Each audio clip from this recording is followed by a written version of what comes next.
Hello and welcome to Daily Politics on Trust TV. On this program, we discuss issues around politics, policy and governance. I'm Hamza Idris. Last week's burning of vehicles, buildings, shops, attacks on passers-by at Bukuru in Plateau State by some angry youths resisting the implementation of the State Executive Order 3 has again brought to the fore the sensitivity of certain government actions on vulnerable citizens. While the swift response by security agencies was able to nip in the bud, the action by the angry youths and restored normalcy in the area, there have been concerns over the decision by the state government to bring down some structures in the affected area without providing alternatives, allegedly, just as the authorities remain resolute in achieving their objectives of restoring the Greater Jos Master Plan. Plateau State, which is regarded as the home of peace, has suffered a series of ethno-religious, communal and political violence that left thousands of people dead and properties worth billions of naira destroyed in an intractable, complex, existential and contemporary conflicts. It is against this backdrop we'll be engaging with a Second Republic lawmaker, an eminent personality from Plateau State, Right Honorable Baba Akawu, on the implications of the multidimensional arrest that have been undermining the state. We'll also be taking a look at the current legislative actions in Abuja, the seat of power, and how they are influencing Nigeria's governance trajectory. Thank you for coming, Honorable. Thank you very much, Mr. Yes, we're happy having you in our studio. Happy to be with you too. But before the conversation, here are some tidbits. Former Governor of Kaduna State, Malam Nasir Ahmad Rufai, on Wednesday dragged the Kaduna State House of Assembly to court over his indictment by the House Committee on its prop report. Malam Rufai, who filed a fundamental rights suit at the Federal High Court in Kaduna against the State House of Assembly, said the House did not give him a fair hearing. The suit challenging the House Committee report, which alleged that the former governor was involved in money laundering and other financial infractions during his tenure as governor of Kaduna State, was filed by Rufai's lawyer, Abdul Hakim Mustafa, senior advocate of Nigeria. The Kaduna State House of Assembly set up another committee to investigate loan and other activities of the former administration. A lot of witnesses were called, and they took they did hearing and they admitted a lot of documents. But strangely, Malam Nasir Rufai, who apparently was the target of the investigative committee, was never invited. The law is very clear. Everybody deserves to be given a hearing. The right to fair hearing is a natural right that inheres into every human being. Malam Nasir Rufai was a lot of allegations were made against him. He was not given a hearing at all. As a law-abiding citizen who believes in the rule of law and who believes that when there are infractions, you need to approach the court, he's here today before the Federal Court to enforce his right that every infraction they alleged, he was not given an opportunity to state his own side of the story. That was former Kaduna State Governor Nasir Rufai, his lawyers and supporters. And back here in Abuja, the organized labor on Tuesday kicked against the Federal Executive Council's decision to step down the memorandum on the report of the Tripartite Committee on New National Minimum Wage. The head of public relations of the Nigeria Labour Congress, Benson Upa, who criticized the failure of the Federal Executive Council to consider the memo during Tuesday's FEC meeting, said stepping down the report creates room for injurious speculations. The Minister of Information and National Orientation, Mohammed Idris, told journalists after the council meeting that the FEC stepped down the memorandum on the new minimum wage to allow for more consultations between President Bola Tinubu, state governors, local government authorities, and the private sector. And we will now take a short break. When we return, the conversation commences. Stay with us. Welcome back. Yes, Right Honorable Baba Akawu, welcome back to the program again. You served as Deputy Majority Leader, the Second House of Representatives. That was 1983. Yeah. Such a long time. I tried to establish this because to create a nexus between what happened in Kaduna. You have seen our tidbits. It was the State House of Assembly that actually indicted Rufai, and they said he should be prosecuted. But you had his lawyer saying the former governor was not given a fair hearing. Do you think the House of Assembly did a diligent work? Very unfortunate. Very, very unfortunate. I said unfortunate because, like he rightly said, and it appears, and I believe it is true, he wasn't given fair hearing. You cannot just indict somebody without hearing from him. Rufai, whether we like it or not, he has done a lot. He has done a lot. With the monies he has collected, if anybody who knows Kaduna, in and out, all around Kaduna State, will know that this man has really given Kaduna the status it deserves. Kaduna is supposed to be, or rather is, the capital of the North. Yeah. And for long, it was in a very terrible situation. You cannot go to Kaduna and see what is happening. And then by then, when Rufai came in, you can see the developments here and out. He has turned Kaduna into a city that is supposed to be. But they said that that will not pay back the humongous loan he collected. Mr. Editor, how many states, a lot of states in this country, have collected loans, and there is nothing to show for that loan. And the money is not there. And the money is not there. But this man, at least we have seen it. Let us be fair to him. We've seen it. He has done it. The infrastructure, call it all development projects he has undertaken. We have to be fair to him. And if I can remember, if this government, the present governor of Kaduna State, will come and say he has taken some loans without being due process, I could remember the case of Senator Obasani. Senator Shehu-Sani. Senator Shehu-Sani. Yes. What he committed was he was part of he refused to be part of the senators to sign for a loan when Rufai wanted it. Obasani, the present governor, was chief of staff then. And Rufai saw him as a very good, fair friend. Fair friend. And then that was why they succeeded in getting Shehu-Sani out of the Senate. Obasani took over. Obasani was part and parcel of the loan because he supported it. If you support something, I mean, what are we saying? Then they should look at... some of us, who analyze issues and all that, we find it difficult to now, establish whether Senator Obasani is maybe looking for Rufai at his own volition, or he is doing the script of some people outside Kaduna. Well, if you know Shehu-Sani very well... Obasani or Shehu-Sani? Are you talking I'm talking about Obasani, yes, the governor now. Considering the relationship, between because many believe that without the support of Rufai, he wouldn't have been governor. Of course, he too, a man in his own right, he has attained, the pinnacle of what maybe a modest human being should attain. Well, actually, like you rightly said, Rufai supported Obasani to emerge as the governor of Kaduna State. He did everything. There was good relationship between them and then. Then all of a sudden, we don't know what went wrong. So I cannot say he's playing, some people are behind it or whatever. Or he's the proxy. But whatever we do, in the first place, we must have the fear of God in mind. Okay. And everybody should know that everybody, whether a governor, a president, a member of the assembly, is a potential former. It's not the beginning but the end. We should look for, soft landing. We should think of the end, not the beginning.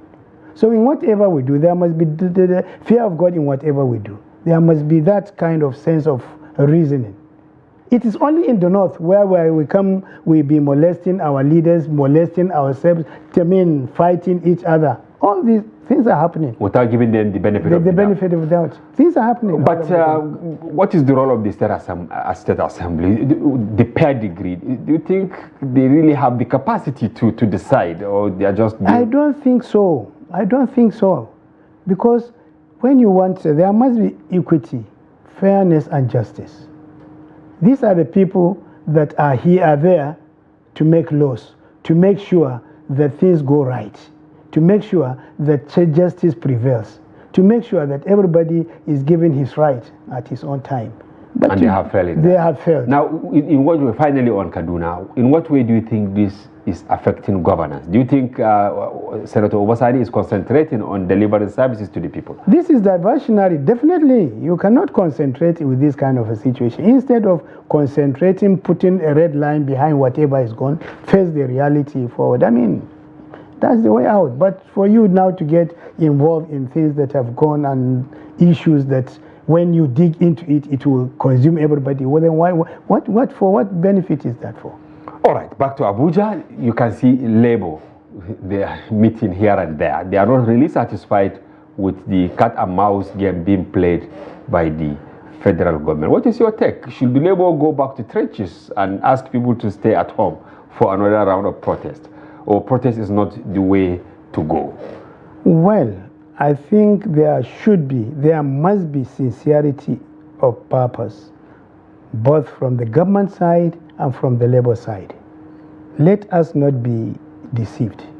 There are things that we see but we don't understand. All I know, for the interest of this country, the government and the Labour should sincerely sit down, come to a conclusion, and then this issue should be going. But today is one thing, tomorrow is another. You don't even understand where they are heading to. This one is, I mean, it's not... Yes, very funny, Honorable. I read it somewhere, somebody teasing both government and the Labour. On the side of the Labour, you know, is that he jokingly said, okay, the money given to them, as far as we are concerned, allegedly, has finished. So they want another round of meeting. And now he said for the government, it's like they have a long list of excuses. Yes. Because you can see the new addition this time around is that they are also going to discuss with local government areas. They never mention local government. All true. It's about the Labour, the state, private sector. But now we have addition. Meaning they are going to bring local government chairman to Abuja to also discuss this. Should government actually continue to do this? You know, what is the implication in terms of reputation, you know, in the eye of the general public? Well, the general public have lost confidence in both the Labour and government, because, like I said, there is no sincerity of purpose in what they are doing. We are all responsible human beings. We have sense. We have reasons. We are seeing things. For them, today one thing, tomorrow another. I mean, the problems a common Nigerian is facing is so much on his head that sincerely he has no time for all this kind of... And it brings to question the tripartite committee, you know, headed by the former head of service, that 1 billion naira was earmarked for them. For them, even though they said they gave them 500 million. So you begin to ask, do you think they have really done a diligent work, that committee, that we are still talking about discussion when you have a standing committee with all the resources they require? This is the kind of thing we are talking about. We've been fooled. We've been made to look like idiots. How can, just for that tripartite committee, look at the amount being set aside for them when a common Nigerian cannot feed 1 meal in a day? And there was no report. There was no report. And you are telling Nigerians to be patient. I think enough is enough. All right, enough is enough of the trouble at the center. Okay, let's go back to your home state, Plateau. The executive order 3 and matters arise. You are from Plateau. Do you think that order by Governor Mutfwang, it came at the right time? You've seen what happened in Bukuru. Vehicles destroyed, you know, buildings, shops, and all that, taken out by angry youths. Well, to be very, very sincere, environmental sanitation, having a clean environment, a decent environment in this 21st century, I think one need not to emphasize the importance of it. It's been happening everywhere. Go back to history of Lagos. Right from 15, 20 years back, for those who know Lagos, go to under bridges at Obalandi, at Ijora, at Mile 2, everything. People have been, when people join, it becomes a hub of criminals, so many things happening. But when the government came, they sanitized, they drove everybody away. Now go there, you drive freely. You have that sense that you have come to a capital. You have come to a city where your safety is guaranteed, where your dignity is there. Presently, go to Bauchi and see. All the streets are clean, all these illegal structures have been wiped away. Even here in FCT, go around and see. So it's something else is happening everywhere. To be fair to the governor, if you know Bukuru Okuya, the market there, he started with it. What about it? Because maybe our viewers, somebody in Lagos, somebody in Kano, somebody maybe in Maiduguri, might not know Ugia. What was it before? Ugia is a market. It was a market, like I said. It used to be. It was a market, but that has been there for a very, very long time. 100% dominated by Christians. The Ugia market. The Ugia market. It's a famous market. But he cleared it 2 months ago. Clear in what sense? Demolish the shops? He demolished all the shops, all the illegal structures. All this. Now I was there, I was live about a week ago to see things for myself. It has become a very, very, very, very nice environment. People have been, sent back to places where they can do their marketing without interrupting, coming to the roads, going at the rail line. In fact, the market was sitting on the rail line. They started with Bukuru. At Gadabu Jos, they did the same thing. Which is also maybe Christian community. Christian community. Angwaru Kuba Junction, I saw it. They have cleared everyone. Even recently, even within Jos Metropolis, at the Enkwali somewhere, that one populated by the Hausa community. Yes. So it's touching everybody, it's not particular. And I believe and I learned that they have given enough notice for these people to please honorably vacate these places so that we can have sanity, we can have a clean environment. Just used to be, so it's supposed to be at the forefront of being one of the cleanest, one of the cities one can be proud of. But unfortunately, it has turned to be something. But what happened to the Ugia traders? Has he given them another option where they can relocate, or they should just allow a clean environment, they should go back home? Normally, they've been advised to go back to the markets. So there's an existing market very close by. Let them go and find shops there so that they can do their businesses here. The same thing, they've been given that. Even in just main market area. Now for the last 3 or 4 months, every day they have to be driving people off the street. While inside, there is enough space for everybody to get inside. Are you now trying to refer to the Jos Terminus market? The Jos Terminus market, the burnt market. Now this market, I know that it got burnt in 2002 or thereabouts. Something. 2002, yeah, that was when it got burnt. Almost 20-something years now. Yeah. It hasn't been rebuilt. Now, many people lost their sources of livelihood. They lost their capital. Some that had maybe 3-4 shops, they were managing, just using. Yes. Now these are the people that have been chased out, and this market has not been rebuilt. Do you think there is justification for the governor to chase them out? Well, what the real thing on the ground is that there are, previous administrations have refused the use of even the vicinity of the market. That is the inside. The inside where there are a lot of spaces, open space, they refused. But this governor allowed it. He cleared the place, said everybody should go into those empty spaces, which is more than enough for them. Let them do their business inside that place. And now, when you go there, you see it live. Only those that don't want to go inside, they want to stay outside, block the road, block the traffic, and then they don't want to be part and parcel of that. Otherwise, it's a very simple thing. Many people will be shocked this endorsement of the governor's action coming from an unexpected quarter. I'm sorry to say this. You are an elder person in Plateau State. You are Bajashi, right? And many people from your community feel alienated by actions and inactions of the governor. What will you tell them that maybe their decisions not to concur with what the governor is doing is wrong? You see, as by age, by the special grant of divine grace of God, I'm now a senior citizen. 70, 71? About 70. That's one. It's only by the special grace of God that one reaches that age.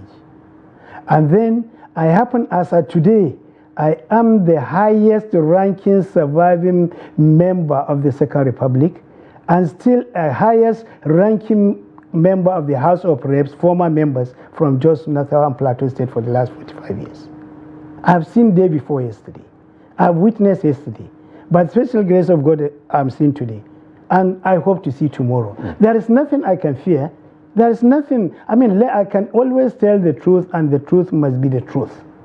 This governor has tried. I don't belong to his party. I've never met him. But like they say, never met him? I have never met him. There is a saying, one by my famous one in Ahalari. If you doing kind of something, if you love somebody, love him because of God, of his antecedents, of his performance. And say thank you. Even God in the Quran says, be grateful, and I will give you more. So we must say thank you to this man. Why I say this one? Because this is the first time we have a governor. Go to Jos Central Mosque and see. What about it? He is giving it a first lift. But is that what people are? That is just one of Muslims in Jos to take care of their mosque. Yeah. Why not build market for the people? This is what I'm trying to say. A worshiping place is a very important place for people to worship. And just being a capital, a city center, you should have a befitting mosque, a central mosque. And the governor is taking care of it? Very much taking care of it. It's not a small, quiet business. That is one. He has succeeded. We have not, actually, in terms of voting, we have not voted him, the people of Jos. The record is there. But he has changed the political landscape, the thinking. Like I want to say, he's a man of God. Why? Because by the time God has chosen you, he's been chosen by God. Whether I vote for him or I don't, whether you don't. Well, this is the first time somebody put that aside. He is a leader. He is a leader chosen by God, and he's a leader for all. And this is what he's proving. He's carrying everybody along. He's carrying us along.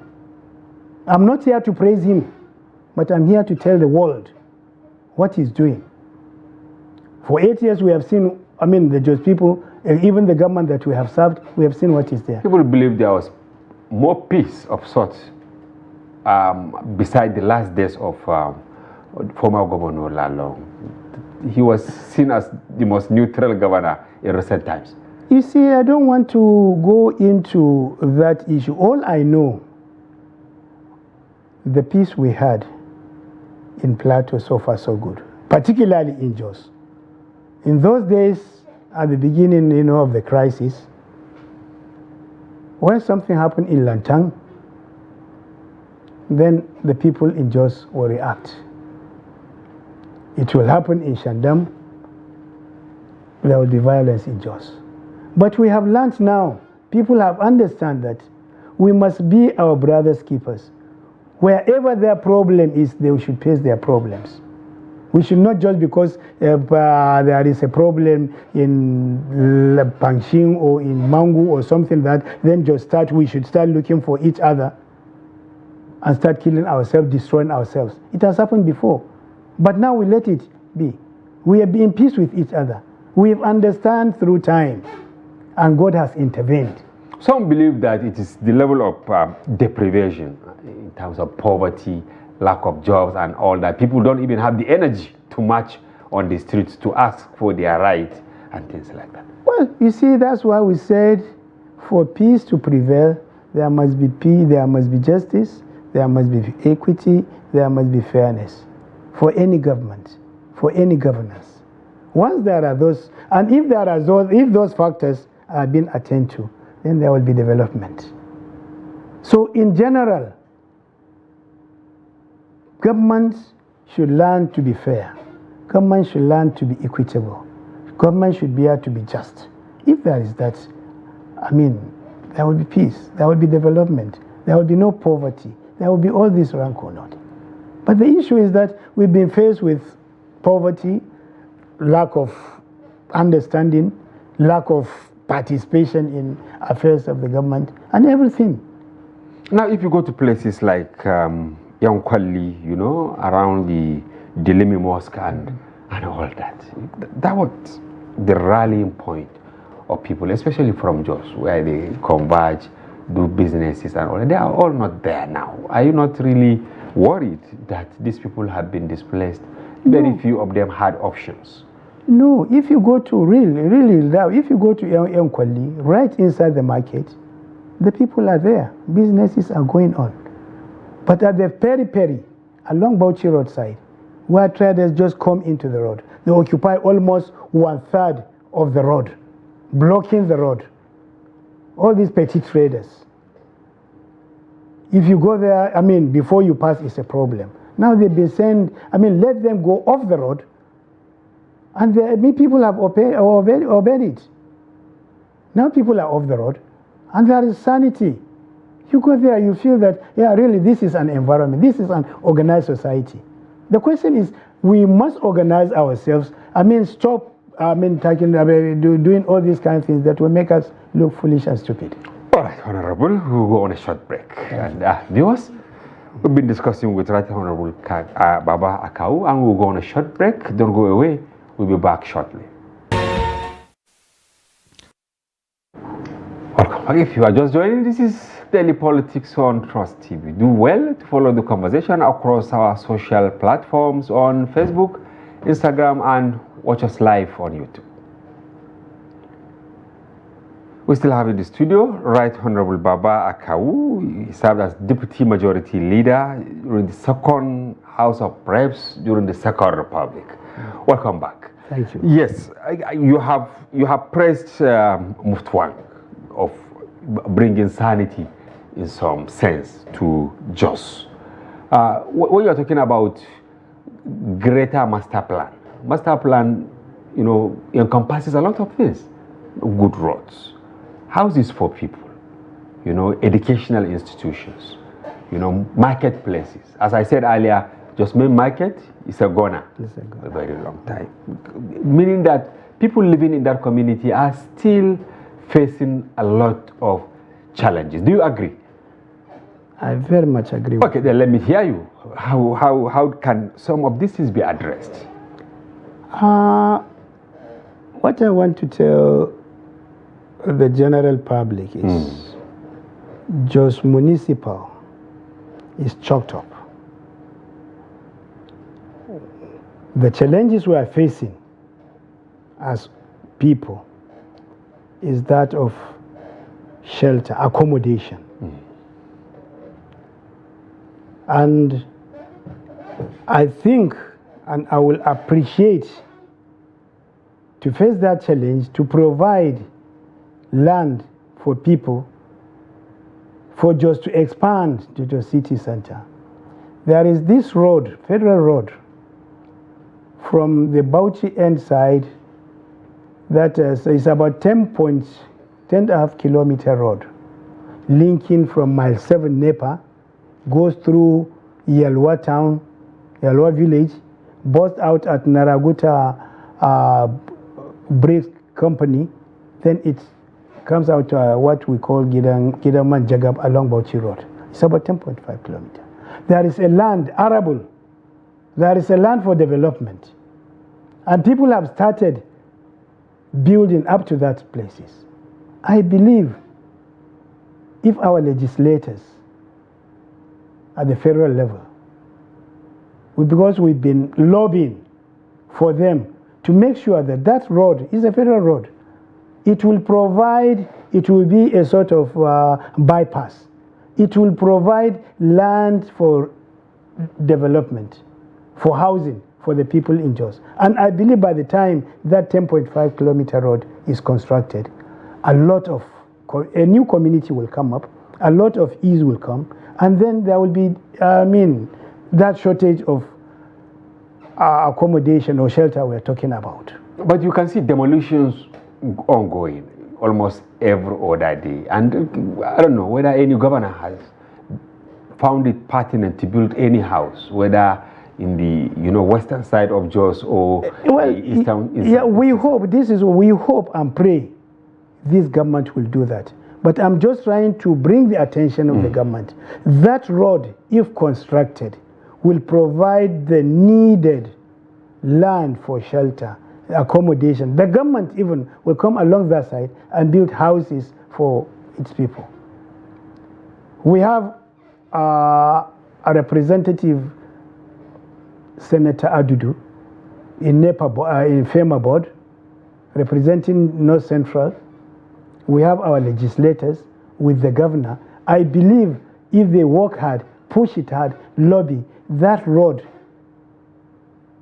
could be put in the next year's budget. But there is this fear, especially by those who claim that it is their land, that any attempt to provide essential services is actually a facilitator for land grabbing by so-called settlers and all that. Do you think this governor doesn't care about that? He believes that every other person is a citizen. Yeah, I believe with his antecedents. I believe he is a governor who has a mission and a vision. This is just an advice.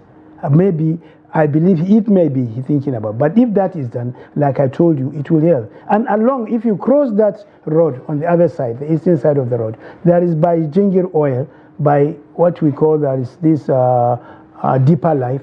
There is another state road linking that side of Nepa to Basa and Idbos. There are a lot of lands, arable, good for shelter, good for farming. If that is constructed, like I told you, a lot of new community just will be. So it's about leadership. Finally, before we move to the national scene to discuss other issues, so do you think peace can return to Plateau State, and how can that happen? Well, we must thank God, because we have seen it for the last since 2000. What has been happening in the last 25 years. Yes. So we must raise our hands and say thank God for the peace that is returning, gradually to Plateau, to Jos in particular. There is every hope that a total peace could be achieved. Especially, like I said, all it rotates around good governance.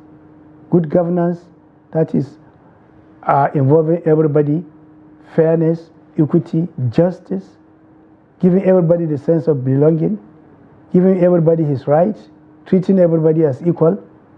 I believe that peace will be retained. But now, over 60% of the peace in Plateau is being restored. But it's reciprocal. If even the political leaders, if at certain time they think enough is enough and they are willing to, give a new lease of life. If the people, if the citizens still live in fear, still, have mutual suspicion, it's very unlikely for leaders to achieve. What is your call to, people across the divide in Plateau State generally? Let us be our brothers' keepers with all sincerity. Let us embrace each other. Let us be godly. Let us have that patriotism. Let's have Plateau in our minds. Let's have Nigeria as a whole in our minds. Let us work towards making that peace a success. I believe if all we come or put hands on deck, that is very much achievable. All right, thank you very much. Now back to Abuja. Majority of Nigerians believe that the legislature, both House of Representatives and the Senate, are actually in the same compound. I mean, in terms of, whatever they do with the presidency. They don't really checkmate the presidency. You can see it's like one big family at the detriment of citizens. Do you agree? I do. I sincerely do. Why I said I do is when you look at the legislature, the way they behave, the way they act, they become rubber stamps. Both the House of Reps and the Senate. And the Senate. But is the composition of the membership. How do you mean composition of the membership? Look, during our time, this was in 1983. 1983. Yeah. Exactly 41 years 41 years now. Yes. I am proud, and I will always be proud, to be part and parcel of that administration. What was so unique about it? Because within the 4 years of that administration, the achievements witnessed in this country, which are there on the ground, which can be said, which I can mention to you, a few of them, is because we have a government, we have a legislator that is checkmating the government. We have a serious government that has a purpose, a mission, and a vision, because it's a collective responsibility. We work hand in hand together. And because of the vibrancy of the membership of the legislature, both the Senate and the House of Reps. What made the two houses vibrant that time? Is it the recruitment process? Was it difficult to get a seat in the House of Representatives, for instance, where you belonged? Well, for anybody to be, at that time, the population of Nigeria was about 120, 130 or to 150 million. To be among just 360 members representing 150 million, it's not a small thing. It's not a small thing. So for people to have been chosen by the special grace of God, by virtue of their competency, I think this is what we are talking about. Now look at it. With no apology to anybody, the composition of what we used to have in both the houses of the Senate and the leadership. Now, no matter how competent you are, how good you are, money has become the factor. If you don't have money to give to people, to be their representative, to bulldoze your way, even if you are sent from heaven, nobody will look at you. People don't care. And that's why when people get in there, because they pay for to be there, that's why when they go, it has become a sort of money-making industry. How difficult was it for you to get there from Plateau State to come to? Like I said, in my constituency, I represented Jos North Federal Constituency. And predominantly, we have the House of Fulani. Up to tomorrow, we are predominantly, we are the occupants of that place. And I went through one of the cleanest primaries ever held in Plateau State, or in my constituency. Was it because of your family background? Or something it works, and because of my family background, and because of my competence, I was competent. Weren't you very young that time? I was 27.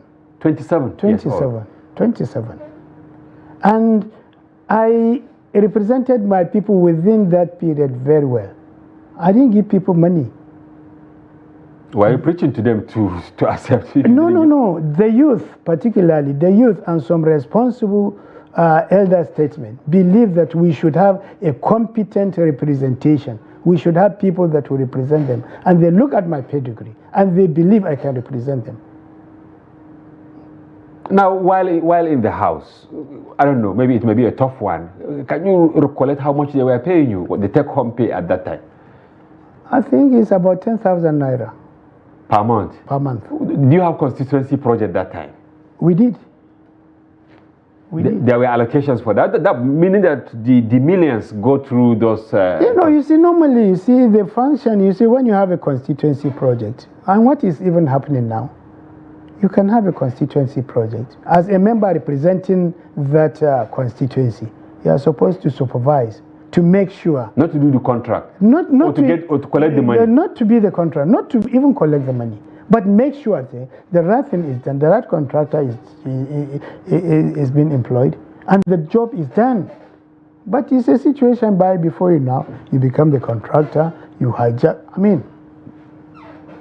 They gave you cars those days? Because you can see now we are still debating the 160 million naira vehicle for each legislature. We don't have, nobody gave us. You went there with your personal car? With my personal car. Only with that. If you are a principal officer, then you have a car, which is normal.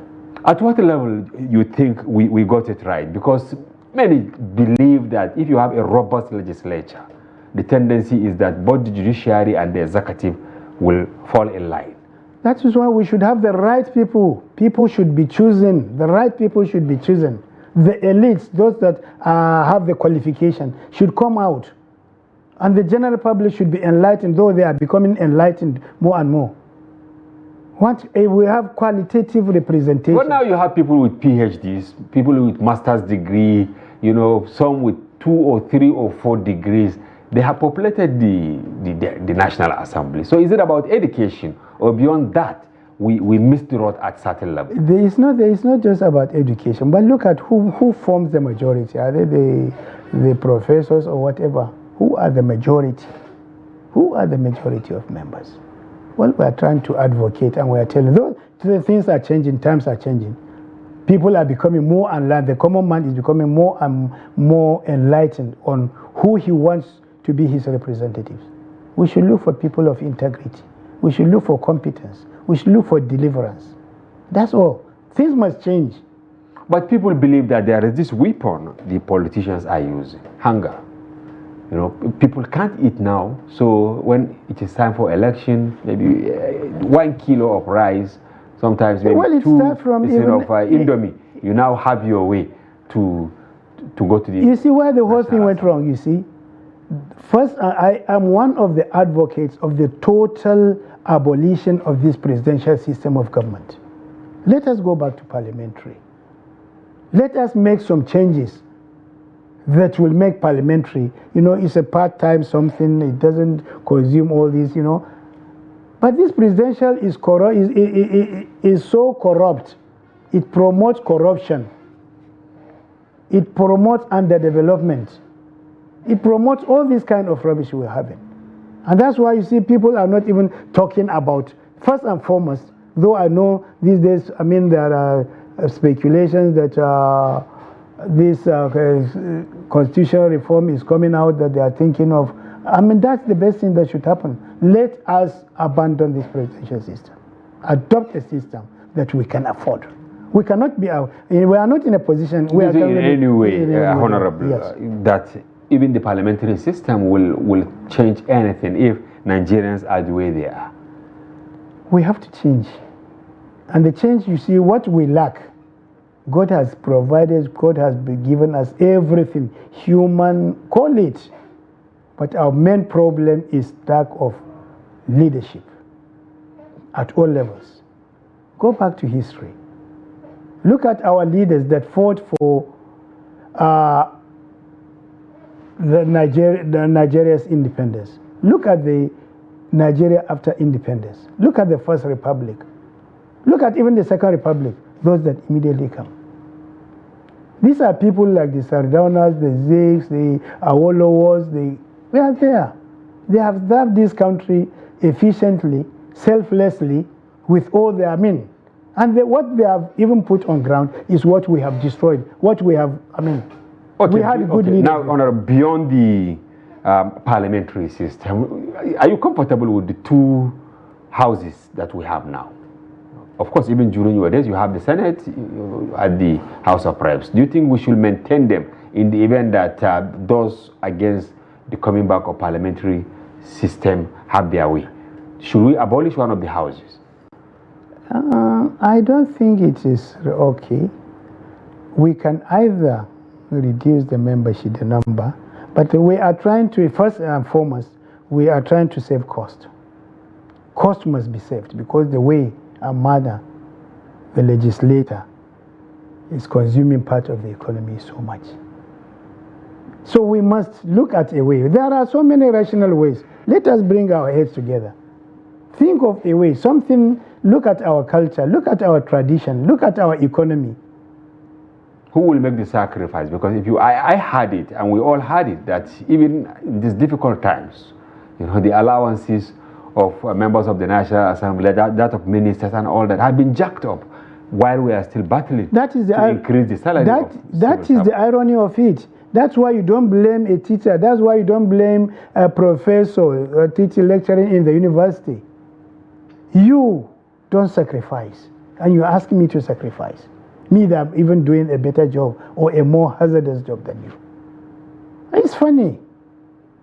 But we shall all wake up. Do you think Tinubu will make a difference now, maybe in terms of changing way of governance, reducing cost of governance and all that? Already 1 year is gone. We're in 1 year is gone, and we are in the second year. He has the wherewithal. He has all it takes. He's been witnessing what is happening. So it's left for them to do the needful. Nigerians are suffering. Nigeria is suffering. The economy is in shambles.